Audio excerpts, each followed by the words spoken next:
புதிய வாகனம் வாங்குறதா இருந்தாலும் சரி, பழைய வாகனத்தை விற்கிறதா இருந்தாலும் சரி, அனுகூலமான நேரம் இது. சிலர் தொழில்முறை வாகனங்களை கடன் வாங்கி வாங்கும் நிலை ஏற்படும். உடல்நிலையை பொறுத்தவரையிலும் கோளாறுகள் இருந்தாலும் பாதிப்புகளை ஏற்படுத்தாது. மருத்துவ செலவுகள் கட்டுக்குள் இருக்கும். சயன சுகம், தாம்பத்திய சுகம் சிறப்பாக அமையும். பயணங்கள் சிலருக்கு லாங் டிராவல்லாம் பண்ணுவாங்க.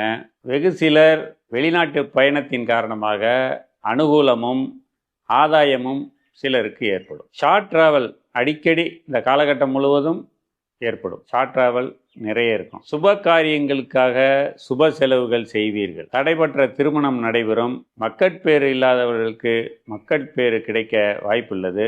கல்வி, சிலர் வெளிநாடு சென்று கல்வியை தொடர்வார்கள். சிலர் வெகு தூரம் பயணம் செய்து கல்வி கற்க வேண்டிய சூழ்நிலை ஏற்படும். பள்ளிகள், கல்லூரிகள் மாற்றம்